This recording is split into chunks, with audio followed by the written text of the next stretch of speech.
Welcome into the 14. This is the Wednesday edition. We are in the middle of the College World Series. We got SEC teams coming and going and one playing tonight. But let's start with one of the more memorable games that I've seen in the College World Series. Mississippi State, my goodness. What an emotional roller coaster that was for the Bulldogs and their fans on Tuesday night. And let me set the stage. Griff McGarry for Virginia, who has been erratic but pitched well in the super regional. He's got great stuff, but walks the world. Well, last night Griff McGarry had it. And he carries his team into I think the 7th inning or the 8th inning with the 4-0 lead. And just in the 8th, it all breaks loose. McGarry gets forced out of the game. The Virginia bullpen can't hold the Bulldogs down. 2 big home runs in that one for Mississippi State. The capper, Tanner Allen's 3-run bomb. State gives up a bomb in the 9th, but holds on with Sims to win that one. Barry, we've seen a lot of games in Omaha, but we haven't seen one like that recently. That was one of the more thrilling and memorable games that I think we'll ever watch in TD Ameritrade.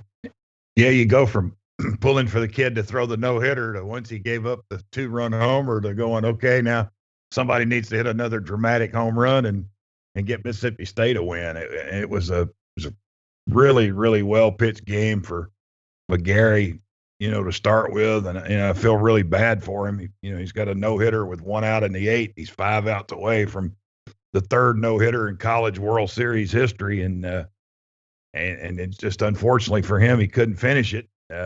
Gave up the home run to Kallum Clark, who was hitless in the World Series until that at bat. Was 0 for 5 with 3 strikeouts, and it looked bad. And the previous at bat, he had lined out, so you could see maybe he was coming around a little bit. But McGarry had great stuff and was just had Mississippi State silenced, and then all of a sudden Clark gets one out of the park, and then they go to the bullpen, and my goodness, what a disaster that was for Virginia. Messenger, Shock, Savino, and Witten all come in, and it unraveled for them.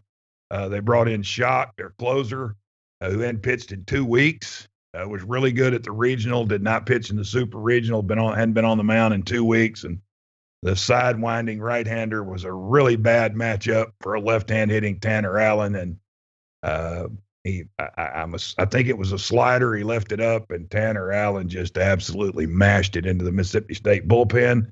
Then they added a run and ended up winning the game 6-5. And Mississippi State's bullpen did what Virginia's bullpen could not do, and that was shut down Virginia, starting with Preston Johnson, who got out of a jam in the 2nd inning with the bases loaded. And Mississippi State's 7 relievers gave up a run in 7 2/3 innings to get the win. And really good. We talk about how deep they are on the mound, and that really came through last night in a big way for them. Maybe some guys only throwing 3, 4, 5, 6 pitches, but everybody in that bullpen last night played a role in that win for Mississippi State, as well as the offense in the 8th inning. Yeah, I'm glad you mentioned the bullpen. I'd forgotten about that because I'm watching that game, and man, one more hit in the 2nd, and State is probably dead and buried. And it was Preston Johnson who got them out. If I remember, that was bases loaded, 1 out. So all it takes is a bleeder or a blooper. It didn't happen. Now you kind of lost track of that for a while because State just wasn't hitting Griff McGarry, who was phenomenal. And as Kyle Peterson kept saying over and over, he's making himself a lot of money tonight. And I agree. He was just fantastic. I mean, people are going to look at that and say, well, State couldn't hit a pitcher with a 6 ERA. No, if you watch that game, that wasn't a pitcher with a 6 ERA pitching. That guy had left the building and had become the guy that was their Friday night starter last year. And sometimes that happens. It doesn't usually happen in Omaha, but we've seen it happen before. And similarities, I think back to the kid for South Carolina who made a name for himself in what was the 2009 or 10 World Series. The soft-tossing lefty who ended up winning Pitcher of the Year. And his name escapes me. You know exactly what I'm talking about. Michael Roth. Yeah, Michael Roth, who was just great and sort of burst on the scene in Omaha. That's different. McGarry had a lot of pedigree ahead of time. Point is, it's uncommon. We've seen it before in a different variant. But, the thing, speaking of pitching, I was really surprised that they didn't pull shock after the first batter, because it was pretty clear that he just didn't have it. Yeah, and it was really kind of a surprise to me. I might have given McGarry another batter or two. I mean, he was in the bottom of the order. He still had the 9-hole hitter coming up. I might have given him another batter or two. And then they go to Zach Messenger, a lefty, and he couldn't get the 9-hole hitter out. Got an infield hit, and then Jordan doubled over the center fielder's head to put runners at second and third. Chris Newell, the center fielder, I thought took a really bad route on the ball, and so you got second and third, and you got two more lefties coming up, and they ditched the lefty and come in with Shock, and I just thought that was a terrible matchup for Virginia. I mean, I've seen that before. You know, Mississippi State had a guy many years ago, Van Johnson. He was their closer, but he's one of these underarm, three-quarter kind of guys, and he was heck on right-handers, but left-handers would just eat him alive, and they tried not to use him much against lefties, and he didn't have a ton of success against lefties, and I kept seeing this guy. I'm like, that ball is so easy to see coming in. I said, if he makes a mistake to Tanner Allen, I told my wife, we're sitting there watching the game, I said, if he makes a mistake with this sidearm guy right here, I said, Tanner Allen could hit this stinking thing into Iowa. I mean, and ball one, and then here comes the next one, and he swings, and I go, well, there goes Iowa. And we could just tell when he hit it that he was out. And I just thought that was a bad matchup for Virginia. And then they left him in one more. I think he walked a guy and got a guy out. Then they went to their number 3 guy, Savino. I don't know. I don't criticize Brian O'Connor, but maybe he was a little quick with McGarry. He was only at 98 pitches. And of course, that's easy to say now, when the bullpen comes in and just throws gasoline on the fire. But maybe stay with Messenger, 1 or 2 more hitters, maybe see what he can, because he gave up an infield hit and he gave up a double that the center fielder, I thought, kind of misplayed. Jordan still put a good swing on it, but I think the center fielder took a bad angle on it, and he really could have had probably 2 outs, but didn't. And he might have been out of the inning for that, but didn't. And then the wheels just fell off the bus for Virginia. And they had no answers, in that inning, and the bullpen just couldn't hold the lead. The other moment I'd forgotten about, Chase Patrick, who didn't pitch much this year, comes in and gets a double play ball to get out of, what was it, the 4th? That was another big moment, because Virginia still was tacking on base runners at that point, and really the job that Johnson and Patrick both did just kind of set them up for things later. And we'll talk about the offense, but I'd also forgotten about that. Chase Patrick throws 3 pitches and gets 2 outs, and that was a big moment in that game too. Yeah, Johnson and getting out of the bases loaded in the second. It's 1 out, bases loaded, and you're sitting there going, well, this is about to be over. It's a single makes it 6-0, a double makes it 7-0, and it's that's it for Mississippi State. They're probably not going to come back from that. But Johnson gives them 2 innings, and then Patrick comes in, gets the 3-pitch double play to get them out of the 4th, and then they go with Stennett, Cam Tular, Cade Smith, who gets the win. He throws a scoreless inning and 16 pitches, and he gets the W by his name after the game's over last night. Stone Simmons gives up the home run in the in the 8th on the windblown oppo shot to left field, and then they bring Landon Sims in to shut it down. He strikes out 1, retires all 4 batters, 15 pitches, and shuts it down for his 12th save. But Mississippi State used 8 arms last night. It's the most pitchers ever used by a team that won a game in the College World Series, and they used 7 relievers, and every guy, Johnson, Patrick, Parker Stennett, Cam Tular, Cade Smith, Stone Simmons, Landon Sims, everybody on that staff last night played a part in winning that game, and that's where you see their depth. That's where you get, McLeod didn't pitch good. He didn't pitch good against Notre Dame. It wasn't really great in the regional either, but that's where you get, the depth of this team. Their starters, the pressure for the starters is not there.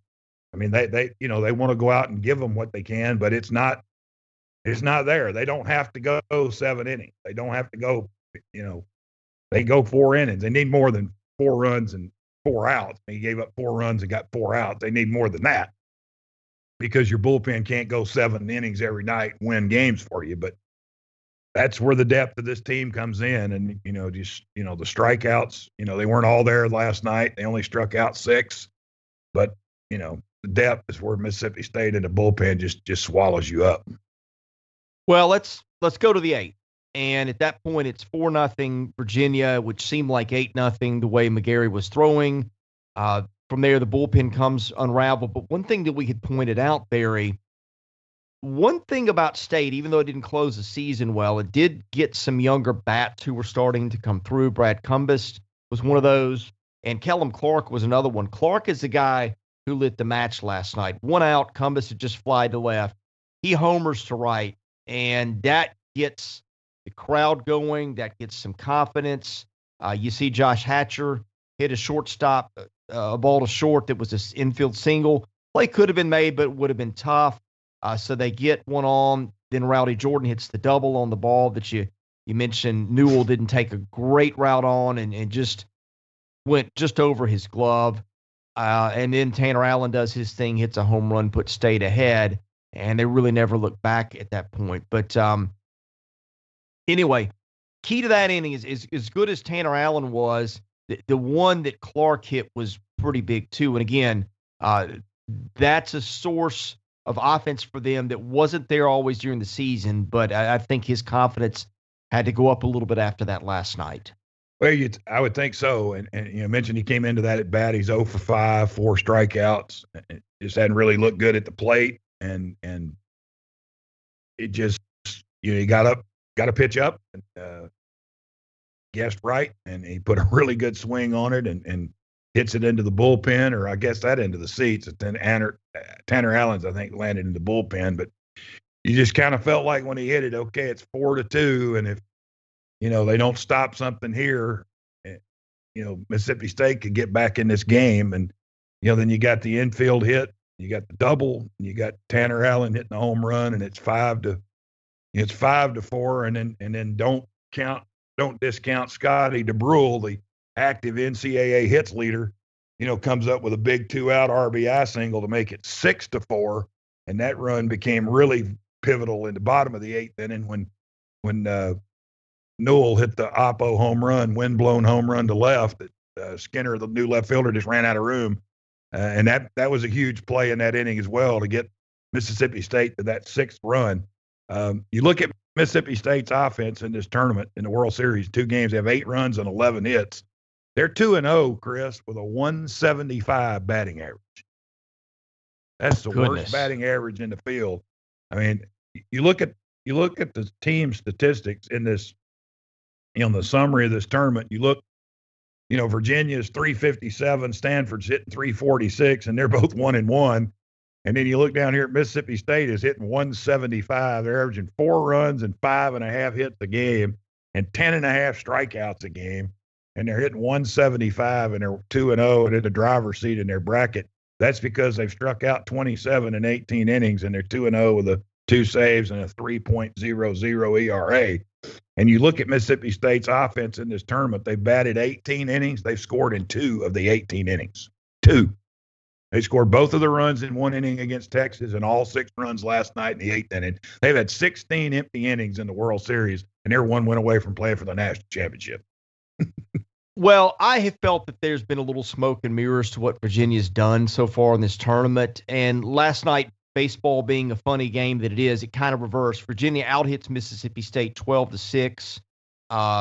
Walks, not really a significant factor. State takes 6, Virginia takes 4, so not a difference. But there you go. State hits 2 homers, but Virginia hit 1. But you look at the hits, you expect that has a different outcome. But again, that's baseball. It is, and that's why the game is so fun, man. Come back tomorrow, and would be a completely different outcome. Would be completely different results with completely different players, playing roles. I mean, it's just, they made the most of their opportunities. They've had limited opportunities, and when they've had the opportunities, they took advantage of them. They had a chance to score 2 runs against Texas. They did. They had a chance to have a big inning last night. They did. They got 2 big home runs. And that's, that's the only 2 home runs they've hit in Omaha. And we've had 16 home runs in Omaha this year by 16 different players. Nobody's hit more than one home run. And so you're seeing the ball fly out a little bit. And it was a big deal last night for Mississippi State. It won the game for them along with their bullpen. And it could be a completely different story Friday if they meet again. But, I think Mississippi State has to feel pretty good about themselves with 2 days off. And I don't know if you saw it on Twitter or Facebook or whatever last night, but the scene at their hotel when they got back last night was crazy. It literally looked like a national championship college football scene in their hotel. They formed a line out on the street into the hotel lobby to the elevators through the bar. I mean, there was, and it was a path where the kids could get in, and Chris Lamona's leading the way. And I'm not sure one person coming in off that bus from Mississippi State didn't get at least 10 high fives. That was a jacked up crowd at that hotel last night, and it was really neat to see. And they've still got a lot of work to do, but you kind of see after the 8th inning last night that this, I'm not throwing this out there on the limb just yet, but you kind of see that this might be that first Mississippi State team to get over the hump in Omaha, because that was a big win for them last night, a huge comeback, tied the largest comeback in TD Ameritrade Park history. And you could see the electricity and feel the energy with that team last night. They're one win away from playing for for a national championship. I guess we'll talk about this later, but do you think they'll go with Houston Harding against Texas on Friday? Well, I guess we don't know that it'll be Texas yet because Texas and Virginia have to play. Or will they go back to Bednar? I would presume maybe they would wait another day on Bednar to bring him back since he pitched Sunday, but what are your thoughts on that? I think a lot of it depends on who they play. If it's Virginia, they may have a different strategy than they do if they have against Texas. I don't know that I would go Bednar against Texas, one, because now they've seen him. And you go, well, they struck out everybody he faced. Well, that's true, but Texas strikes out against everybody. I think if you're playing Texas, I think you got to go with your best strikeout guy available. I think that has to come into play in the game against Texas, who has going into yesterday had 3 less strikeouts on offense than their pitching staff had going into that game yesterday with Tennessee. I think you have to, and Harding could be that guy. He's a different look. I think with Texas, you probably want to give them a different look than what you've given them, previously.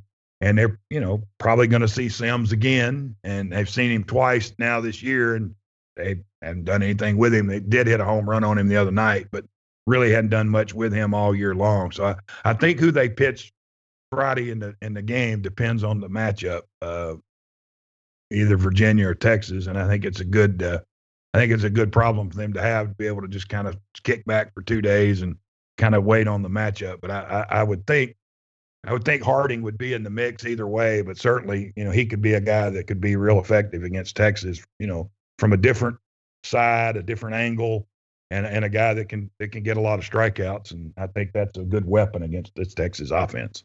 Well, Sims was still very effective, but his fastball was topping out, at 89 in the ninth last night? That's what I remember. Hasn't he been more like a 93, 94 guy? Yeah, he's in the he can get mid-90s. I don't think he lives there. I think he can get 95, 96, 97. I don't think he lives there. He probably lives in the 92, 93, 94 range. But even at a 93, with that slider, 93 looks, much faster than that. Nick Belmonte told me one time, longtime SEC broadcaster, ACC broadcaster, former Gator player. And he was here in Tuscaloosa doing a game one year when Alabama had Wade LeBlanc as a freshman. And they came up and did the Friday and Sunday game for Florida's network. And Friday night, LeBlanc pitched and shut Florida out. When the game was over, he goes, that's just unfair. I said, what do you mean? He goes, the guy's throwing 87. And he said, that's just not right. And he goes, he throws 87, and then he drops that 72 mile an hour changeup on you. And he said, that 87 looks like 115. He goes, it's just not fair. He said, they had no chance against this guy. And they had And I remember one time they had the bases loaded, no outs, and they had three foul.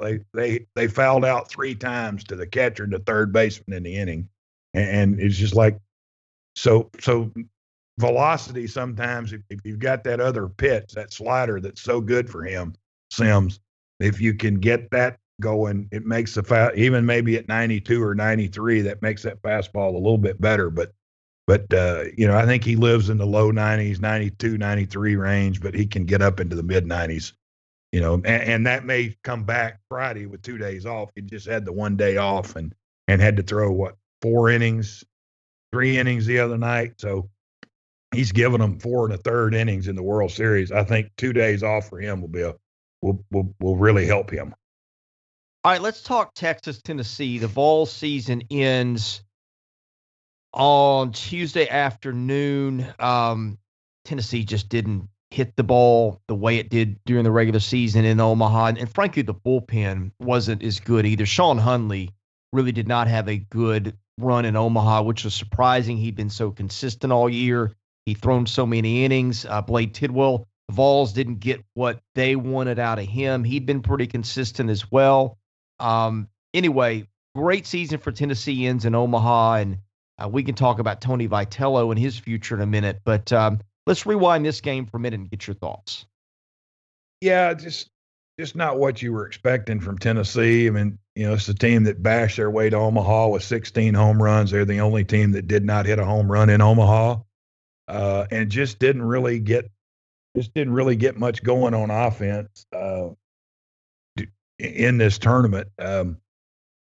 It's 4-4 yesterday in the 4th inning, and you didn't feel comfortable with them. And I don't know. Tidwell went 3. They took him out. He'd given up 4 runs and 2 hits. He'd walked a couple.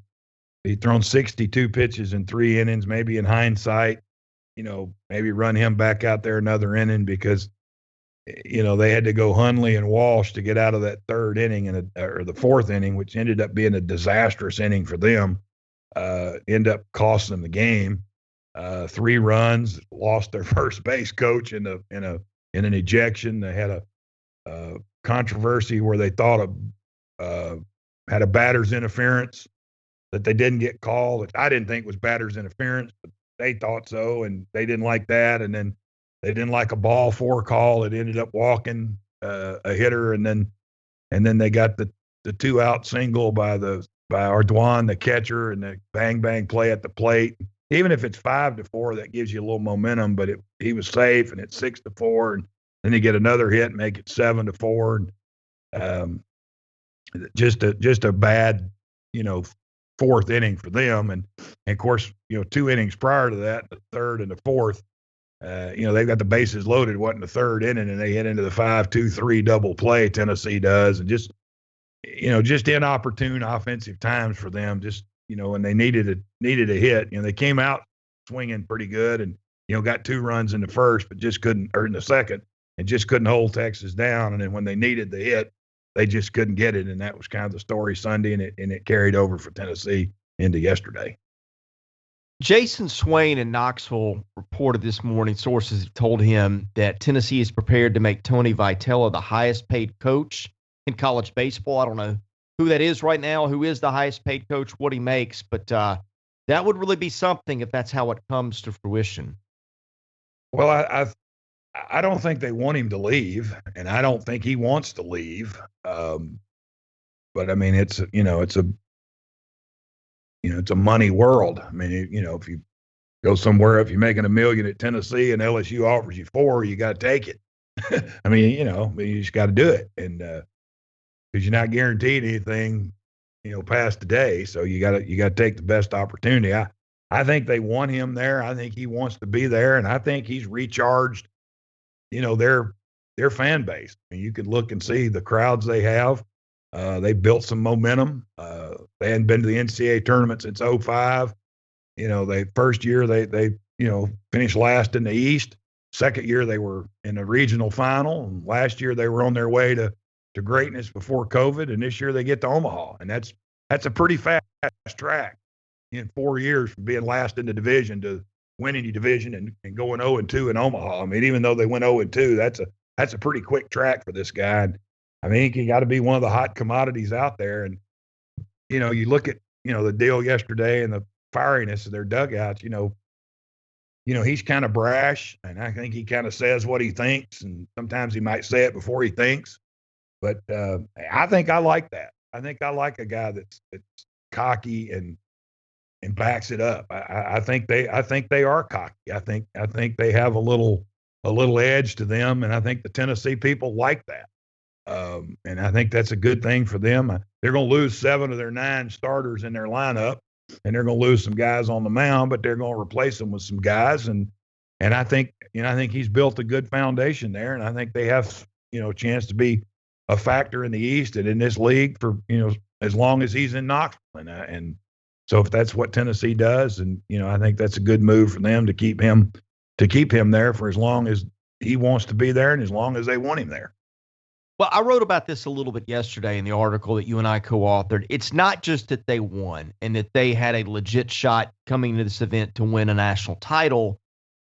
It's the way that he captured the hearts and minds of that town, which is a town that's not been a baseball town.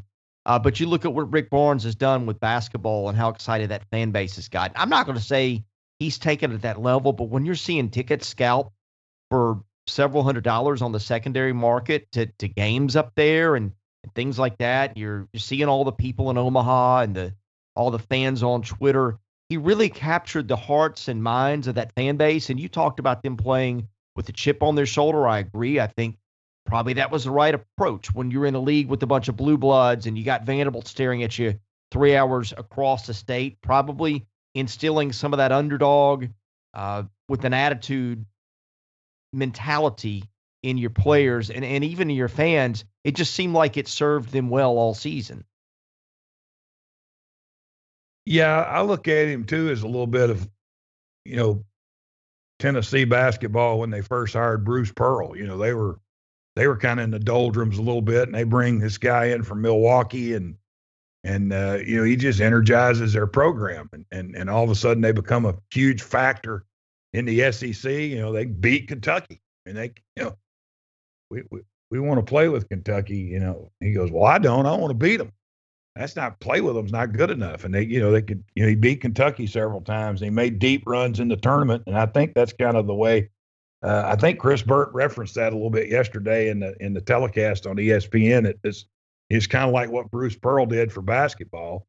They're still waiting on that football, by the way, but I think that's what they've energized with, and I think too, and I said that about football, but I think too, they want to win in everything, and football has been down.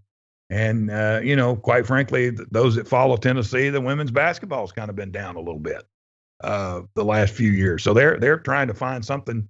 They got men's basketball, and we got and wow, now we got this guy Tony Vitello that just goes out there and just gets it done, and they win. And he's tough, and he's aggressive, and he's kind of brash a little bit.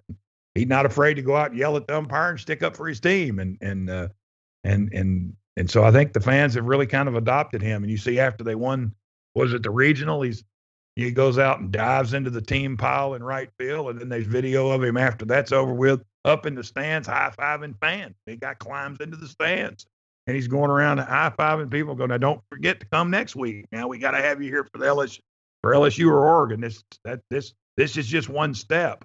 And he's up there in the stands in his uniform talking to fans and high-fiving and after those games. And I think people like that. And they see that on social media and they're like, man, we got a really cool coach. And I think that's a good thing for him and for Tennessee.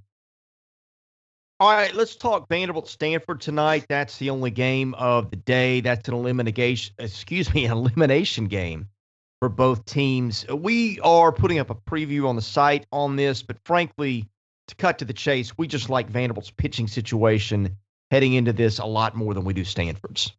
Yeah, in the 8th inning last night, I told my wife, I said, if Mississippi State loses this game, I'm not picking an SEC team to win another game in Omaha.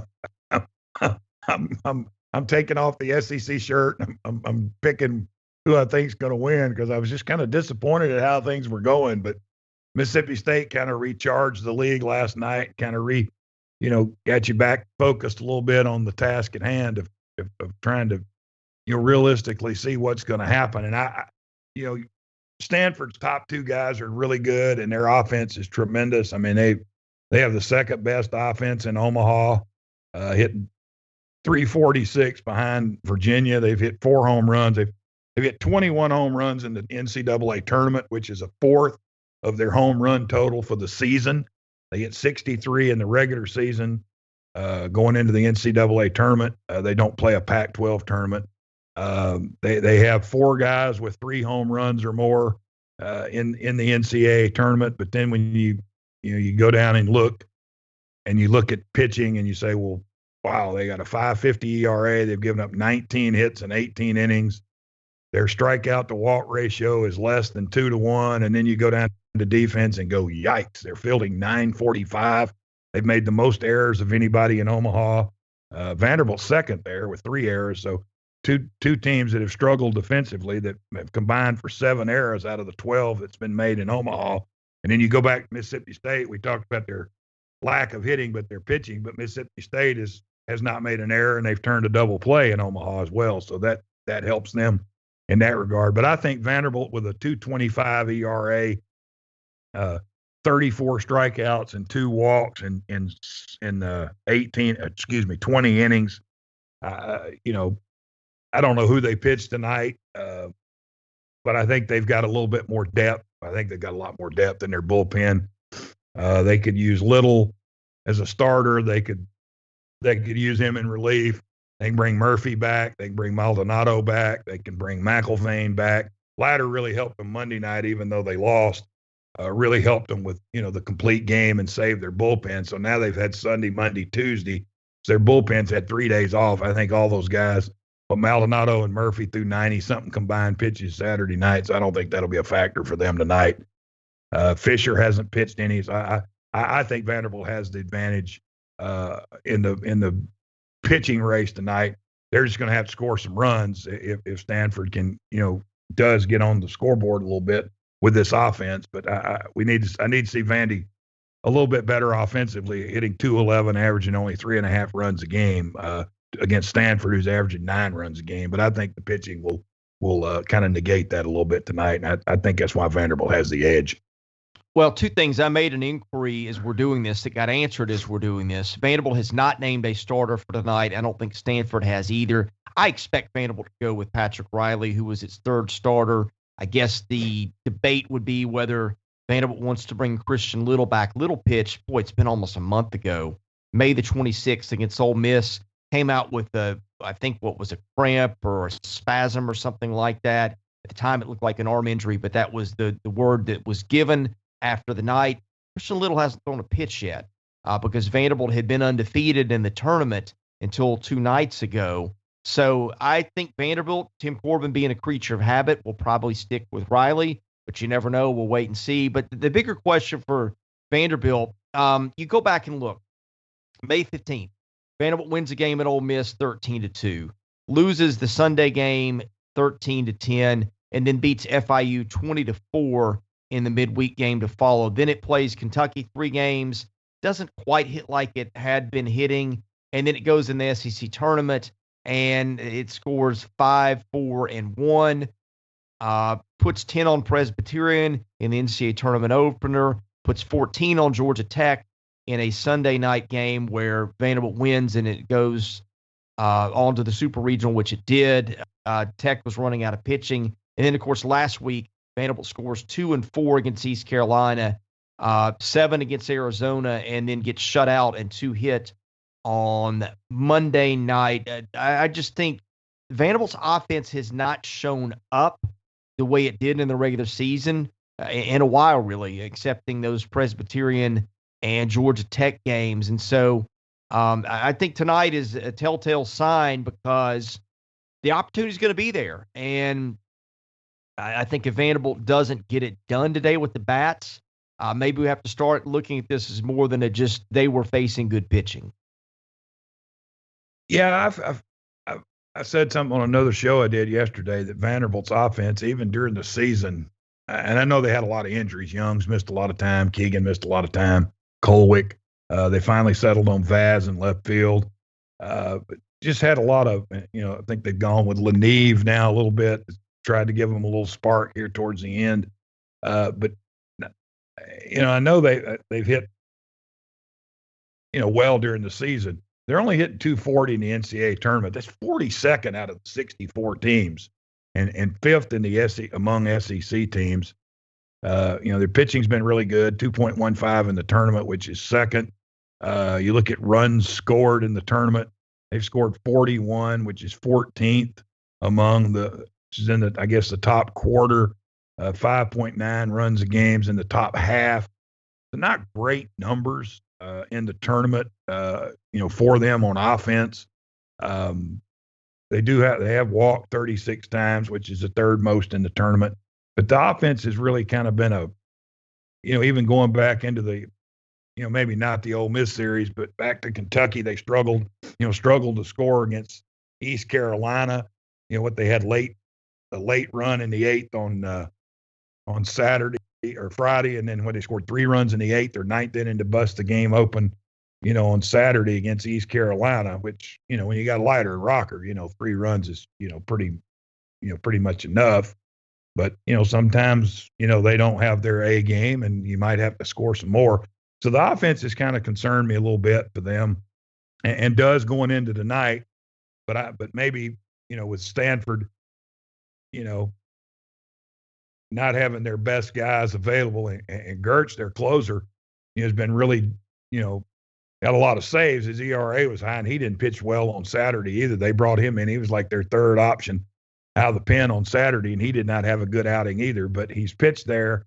And so we'll see how that matches up tonight with, I guess the strengths are going to go against each other tonight. Stanford's offense versus Vandy's pitching. And then the weaknesses are going to go against each other. Stanford's pitching against Vandy's offense. And you would hope that Vanderbilt will be able to generate enough offense against that pitching staff to, get through one more game and get to Friday and, take 2 shots at North Carolina State to make the finals. Barry, any parting thoughts before we end the episode today? No, I think we've covered everything. The deal for me, Mississippi State, I mean, 2 days off now. Got to kind of keep them grounded because I do think this team has a chance now to win this whole thing. I really do. And I think their pitching is set up. I think they're deep. You run guys out there last night that, we know who they are, but a lot of people don't know them. And you're like, who is this guy? He's only pitched, it seems like that, Chris Lemonis and Scott Fox all punch the right buttons every day to get the right guys in. And they're just so veteran up at the top with Jordan and Allen.